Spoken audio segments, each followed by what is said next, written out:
இந்திய அணி வரலாற்று சாதனையை படைச்சிருக்கு. இந்த பிச்சில் ஜெயிச்சதே கிடையாது, டிரா ஆக போகுது, என்னென்னமோ சொல்லிக்கிட்டு இருந்தாங்க. அதெல்லாம் தவிடுபடி ஆக்கியிருக்கு அப்படின்னே சொல்லலாம். சுமன் கில் தலைமையில் போனால் என்ன ஆக போகுது அப்படின்ற கேட்டவங்க எல்லாருக்கும் பார்த்தீங்கன்னா மூஞ்சியில் கரிய பூசியிருக்காங்க. ஆகாஷ் தீப்பை எடுங்க அப்படின்னு சொல்லிட்டு கரெக்டான நேரத்தில் பார்த்தீங்கன்னா இந்திய அணி எடுத்திருந்தாங்க. 10 விக்கெட் எடுத்து கொடுத்து பார்த்தீங்கன்னா இந்தாங்க இதை ஜெயிச்சுட்டு போங்க அப்படின்னு சொல்லிட்டு முடிச்சு விட்டாரு. பும்ரா இல்லை, விராட் கோலி இல்லை, ரோஹித் இல்லை, அஸ்வின் இல்லை, யாருமே இல்லாட்டி யங் பிளேயரை வச்சு நாங்கள் செய்வோம் அப்படின்னு சொல்லிட்டு பார்த்தீங்கன்னா கௌதம் மாம்ஸ் வந்து வேற லெவலில் பார்த்தீங்கன்னா சம்பவம் பண்ணிட்டாரு. 1க்கு 1 அப்படின்னு சொல்லிட்டு பார்த்தீங்கன்னா சமநிலை வந்து இந்திய அணி படைச்சிருக்காங்க. 336 ரன்கள் வித்தியாசத்தில் ஜெயிச்சிருக்காங்க. வேற லெவல் வெற்றியை வந்து நமக்கு இந்திய ஃபேன்ஸ் எல்லாத்துக்கும் பார்த்தீங்கன்னா கிரிக்கெட் ஃபேன்ஸ் எல்லாத்துக்கும் பார்த்தீங்கன்னா சமர்ப்பணம் செஞ்சுருக்காங்க அப்படின்னே சொல்லலாம். மேட்சில் இருந்தால் இன்ட்ரெஸ்டிங்கான விஷயங்கள் எல்லாத்தையுமே நம்ம ஃபுல்லாகவே பார்த்துடலாம். ஹாய் மக்களே, நான் உங்கள் ஷாம். நிறைய பேர் வீடியோ பார்க்குறீங்க, ஆனால் லைக் பண்ணாமல் பார்க்குறீங்க. லைக் பண்ணிட்டு பார்த்தீங்கன்னா ரொம்பவே சந்தோஷமாக இருக்கும். நேற்று நான் சொன்னேன், டெய்லி நான் சொல்கிறதெல்லாம் நடந்துக்கிட்டே இருக்குது, எனக்கு ரொம்பவே சந்தோஷமாக இருக்குது அப்படின்னே சொல்லலாம். இது போதும்டா அப்படின்னு சொல்லிட்டு நிம்மதியாக போயிட்டு தூங்கலாம். இன்றைக்கி மழை வேற வந்துச்சு பார்த்தீங்கன்னா நம்மளுக்கு ஹெல்ப் பண்ணியிருக்கு அப்படின்னே சொல்லலாம். ஏன்னா மழை வந்து ஐபிஎல்ல என்ன ஆகும்னு சொல்லி நம்ம நல்லாவே தெரியும். பிச்சு பார்த்தீங்கன்னா ஒரு மாதிரி ட்ரையாக ஒரு மாதிரி கிற்கா முற்கா ஆகிட்டு போயிடும். அதனால் வந்து பேட் பண்ணுறவங்களுக்கு நீ 6 மட்டும்தான் அடிக்க முடியும். 4 அடிச்ச அப்படின்னா உருண்டுக்கிட்டு போட்டுமா வேணாமா அப்படின்னு சொல்லிட்டு பார்த்தீங்கன்னா அங்கேயே வந்து நின்று போயிடும். அதனால் இன்றைக்கி 4லாம் அடித்தாங்க பார்த்தீங்கன்னா உருண்டுக்கிட்டே போகுது பார்த்தீங்கன்னா அப்படியே நின்றுச்சு. நான் கூட மேட்ச் எதுவும் கேன்சல் ஆயிருமா, என்னடா ஆக போகுது அப்படின்ற மாதிரி யோசிச்சுட்டு இருந்தேன். அழகாக ஒரு 1.5 மணி நேரம் 2 மணி நேரம் பேஞ்சிட்டு பார்த்தீங்கன்னா அழகாக நின்றுச்சு. இந்திய அணிக்கு நான் ஹெல்ப் பண்ணுறேன் அப்படின்னு சொல்லிட்டு ஹெல்ப் பண்ணிடுச்சு. நான் பயந்தது என்ன அப்படின்னு கேட்டேன், ப்ரூக்கா இருக்கட்டும், எவனாச்சும் ஸ்டாண்டிங்கை போட்டாங்க அப்படின்னா இவங்களை நிறுத்த முடியாதப்பா, ஒல்லி போப்பு என்னப்பா பண்ண போறீங்க அப்படின்னு சொல்லிட்டு நம்மளுக்கு மைண்டில் ஓடிக்கிட்டே இருக்கு. நம்ம மைண்டு அங்கே போகுதாடா அப்படின்ற மாதிரி நம்மளுக்கு ஓடிக்கிட்டே இருந்துச்சு. ஆனால் அப்படிலாம் இங்கே கிடையாதுங்க அப்படின்னு சொல்லிட்டு பார்த்தீங்கன்னா அழகாக வந்து ஓவரை கொடுத்து வந்து செம்மையாகவே வந்து சுமன் கில் வந்து விக்கெட் எடுத்தார். நான் ஃபஸ்ட்டு டெஸ்ட்லேயே சொல்லியிருந்தோம், அட்டாக்கிங் ஃபீல்ட் செட் வந்து பண்ண மாட்டேங்கிறாரு. கரெக்டான டைத்தில் வந்து பார்த்தீங்கன்னா மாற்றி ஓவர் கொடுக்குறாரு. விராட் கோலியாக இருக்கட்டும், ரோஹித் சர்மாவாக இருக்கட்டும், தோனி அவர்களாக இருக்கட்டும், கரெக்டான நேரத்தில் கரெக்டான ஃபீல்ட் செட் பண்ணி பார்த்தீங்கன்னா விக்கெட்டுகளுமே எடுத்துருவாங்க. அந்த மாதிரி பண்ண மாட்டேங்கிறாருன்னு சொல்லிட்டு இருந்தோம். அது எல்லாத்தையும் பார்த்தீங்கன்னா கருத்தில் கொண்டு சுமன் கில் அவர்கள் வந்து நல்லா வந்து ஹோம்ஒர்க் பண்ணிட்டு வந்திருக்காரு அப்படின்னே சொல்லலாம். அவர் மட்டும் இண்டிவிஜுவலாக பார்த்தீங்கன்னா இந்த செகண்ட் டெஸ்ட்ல வந்து 400+ ரன்கள் அடிச்சிருக்காரு. ஆகாஷ் தீப் பார்த்தீங்கன்னா 10 விக்கெட் எடுத்திருக்காரு அப்படின்னே சொல்லலாம். இங்கிலாந்து அணியை பொறுத்தளவு வந்து யாருமே அந்த அளவு வந்து ரன் அடிக்க முடியலை அப்படின்னு தான் சொல்லணும். ப்ரூக்கா இருக்கட்டும் 23 ரன்ல அவுட்டு. ஸ்டோக்ஸ் வந்து பார்த்தீங்கன்னா கேப்டன் இன்னிங்ஸ் எதுவும் ஆடுவார், ஒரு 50-100 எதுவும் போட்டு கொடுப்பா அப்படின்னு சொல்லிட்டு பார்த்தா அவருமே ஒரு 33 ரன்னுக்கு வந்து அவுட் ஆகிட்டு போயிட்டாரு. ஓக்ஸ் வந்து கடைசியில் வந்து இவங்க பேட்ஸ்மேனா இல்லை பவுலரா அப்படின்னு சொல்லிட்டு நம்ம ஃபஸ்ட்டு டெஸ்ட்டில் வந்து இது பண்ண வச்சாங்க. அதெல்லாம் ஃபஸ்ட்டு டே, இப்போ நாங்கள் வேற மாதிரி அப்படின்னு சொல்லிட்டு பார்த்தீங்கன்னா இந்திய அணி என்ன நடந்துச்சோ அதே பார்த்தீங்கன்னா வந்து இங்கிலாந்து அணிக்கு நடந்துச்சு. 5 விக்கெட் 6 விக்கெட்டுக்கு மேலே பார்த்தீங்கன்னா படன்னு பார்த்தீங்கன்னா டமாடமான்னு விக்கெட் விழுந்துச்சு. ஜேமி ஸ்மித் மட்டும் அவர் ஒரு ஜோன்ல விளையாண்டுட்டு இருக்காரு. ஒரு ஓவரில் 2 6 அடிக்கிறாரு. நான் கூட என்னடா மேட்சை கீச்சை திருப்புறானா, ஜெயிக்க முடியாது தெரிஞ்சு போச்சு, டிரா ஆகிறதுக்கு ஏதாச்சும் ஒன்று பண்ண முடியும், இன்னைக்கு நின்னாவே போதும் அப்படி இருக்கும் போது ஏதோ பண்ணிக்கிட்டு இருந்தார். பார்த்தீங்கன்னா அவரையும் பட்டுன்னு பார்த்தீங்கன்னா விக்கெட் எடுத்துட்டாரு அப்படின்னே சொல்லலாம்.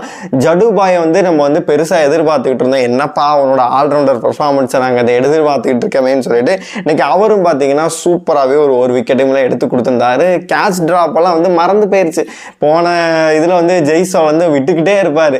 இப்போ பார்த்தீங்கன்னா கருண் நாயர் வந்து கரெக்டான இடத்துல வந்து நிப்பாட்டுறாங்க, கரெக்டாக வந்து விக்கெட் எடுத்து கொடுக்குறாரு. ஆனால் வந்து சிராஜை வந்து என்ன மாதிரி ஒரு கேட்ச் வந்து பிடிக்கிறாரு, அங்கே நிற்கிறாரு, ஃபீல்டில் வந்து நின்றுட்டு இருக்காரு. அந்த கேட்ச்னால விட்டுட்டாங்களோ இல்லை பின்னாடி தடுத்துட்டாரா அப்படின்னு சொல்லிட்டு ரீப்ளேல பார்க்கும்போது தான் நம்மளுக்கு தெரியுது, தலைவா என்ன வேற மாதிரி கேட்ச் பிடிச்சிருக்க அப்படின்ற மாதிரி தான் நம்மளுக்கு தோணுது. ஃபைனலாக பார்க்கும்போது ஆகாஷ் தீப் வந்து கலக்கிட்டாரு. ஸ்மித்தாக இருக்கட்டும், ஆஸ்திரேலியா பிளேயர் வந்து பார்த்தீங்கன்னா அவ்வளோ பாராட்டி இருப்பார் அவரை. இதில் வந்து பார்த்தீங்கன்னா இவரை மாதிரி ஒரு பர்ஃபார்ம் பண்ண முடியாதுன்னு சொல்லிட்டு அந்த கிளிப்பிங்ஸ் எல்லாம் கூட போட்டு காமிச்சாங்க. அப்படி இருக்கும்போது கரெக்டான நேரத்தில் வந்து பார்த்தீங்கன்னா இந்திய அணி வந்து கௌதம் மாம்ஸ் வந்து அவரை உள்ளே கொண்டு வந்தார் அப்படின்னு சொல்லலாம். வாஷிங்டன் சுந்தரை பொறுத்தளவு பார்த்தீங்கன்னா இந்த மேட்ச்சுக்கு என்ன தேவை அப்படின்றது பார்த்தீங்கன்னா சூப்பராகவே பண்ணார். ஓவர் போட்டானே பார்த்தீங்கன்னா விக்கெட் எடுத்துறாரு. கேட்சுமே ஒன்று பிடிச்சிருந்தாரு. என்னைய பொறுத்த வரைக்கும் இதுக்கப்புறமேட்டு வாஷியை வந்து எல்லா இடத்துலையும் நம்ம எதிர்பார்க்கலாம். இனிமேல் நீ வந்து வெளியில் வந்து அந்த கலர் ஜெர்சியை போட்டு நீ உட்கார வேணாம், தம்பி நீ உள்ளவா அப்படின்னு சொல்லிட்டு பார்த்தீங்கன்னா எல்லா ஃபார்மெட்லேயும் வந்து வாஷிங்டன் சுந்தரை வந்து நம்ம எதிர்பார்க்கலாம். இன்றைக்குமே வந்து பேட்டிங்லேயும் நல்லா கான்ட்ரிபியூட் பண்ணுறாரு, பவுலிங்லேயும் பார்த்தீங்கன்னா நல்லா கான்ட்ரிபியூட் பண்ணுறாரு, அதே மாதிரி ஃபீல்டிங்லேயும் வந்து சூப்பராகவே பண்ணுறாரு அப்படின்னே சொல்லலாம். அவருக்கு ஒரு விக்கெட் கிடைச்சிச்சு அப்படின்னே சொல்லலாம். இந்த சிராஜ் அவர்கள் ஒரு விக்கெட்டு, மற்ற ஜடேஜா ஒரு விக்கெட்டு, வாஷிங்டன் சுந்தர் ஒரு விக்கெட் எடுத்திருந்தாரு. எல்லாருமே ஒவ்வொரு விக்கெட்டு. ஆனால் ஃபைனலாக பார்க்கும்போது ஆகாஷ்தீப் தான் வந்து 6 விக்கெட்டுகள் எடுத்தார் அப்படின்னே சொல்லலாம். கலக்கி போட்டார் அப்படின்னே சொல்லலாம்.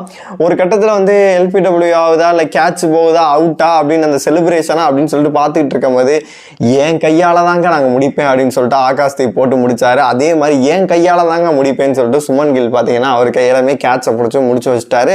கடைசி வரைக்கும் வந்து தனி ஒரு மனிதனாக தனி ஒரு காட்டுக்குள்ள நான் மட்டும் போராட வேண்டாம் அப்படின்னு சொல்லிட்டு பார்த்தீங்கன்னா ஸ்மித் மட்டும் போராடிக்கிட்டு இருந்தாரு. ஒரு 88 ரன்கள் அடிச்சாரு. அவரும் 4 6 9 4கள் அடிச்சு கொஞ்சம் ஃபாஸ்டாகவே விளையாண்டுட்டு இருந்தாரு. நான் முடிக்கிறேன் அப்படின்ற மாதிரி ஏதோ பண்ணிட்டு இருந்தாரு. என்னை பொறுத்த வரைக்கும் அவங்க ஒரு கட்டத்துக்கு மேலே அவங்களுக்கே தெரிஞ்சு போச்சு நம்ம ஜெயிக்க முடியாது அப்படின்னு சொல்லிட்டு கட்டையை போட்டு ஆடி ட்ரா வச்சு பண்ணியிருக்கலாம். சரி வின் ஆகிட்டு போட்டு இவங்கெல்லாம் பல வருஷமாக ஏதோ பண்ணிக்கிட்டு இருக்காங்க அப்படின்னு சொல்லிட்டு விட்டெல்லாம் கொடுக்கலாம், அடித்து ஏதோ பண்ணணும்னு சொல்லிட்டு தான் பார்த்தாங்க. நம்மளோட ஃபீல்டிங்கும் சூப்பராகவே இருந்துச்சு, பவுலிங்கும் பார்த்தீங்கன்னா வேற லெவலில் இருந்துச்சு அப்படின்னே சொல்லலாம். இன்னைக்கு கலக்கிட்டாங்க இந்திய அணி.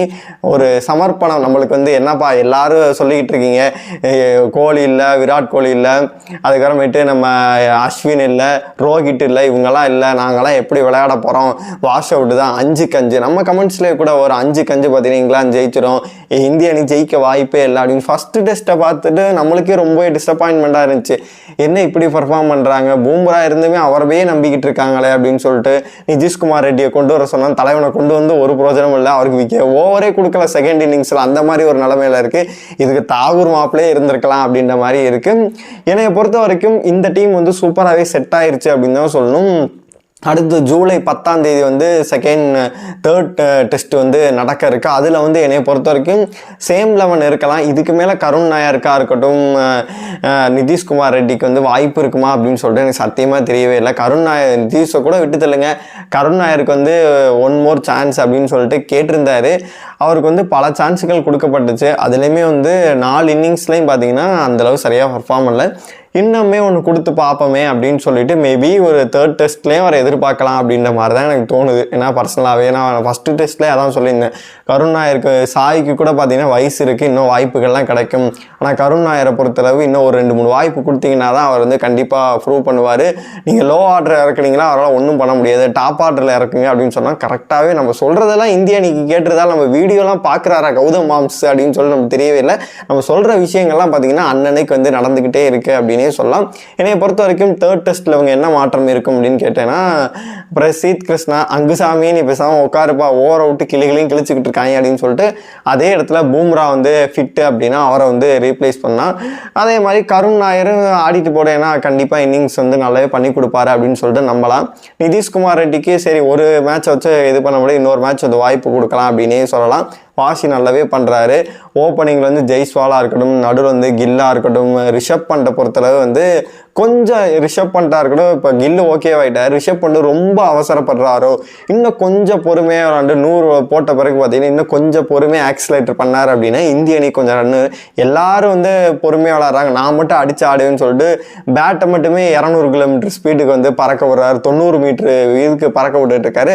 அவர் மட்டும் கொஞ்சம் பொறுமையாக விளையாண்டாரு அப்படின்னு இந்திய அணிக்கு வந்து ரொம்ப யூஸ்ஃபுல்லாக இருக்கும் அப்படின்னே சொல்லலாம். தேர்ட் டெஸ்ட்டை பொறுத்தளவு என்ன மாற்றங்கள் இருக்கும் அப்படின்னு சொல்லிட்டு நீங்கள் நினைக்கிறீங்களோ எல்லாத்தையுமே கமெண்ட் பாக்ஸில் சொல்லுங்கள். வரலாற்று சாதனை படைத்த இந்திய அணியை பார்க்கும்போது உங்களுக்கு என்ன தோணுதோ, இதுக்கு யார் காரணமாக இருக்காங்க எல்லாத்தையுமே கமெண்ட் பாக்ஸில் சொல்லுங்கள்.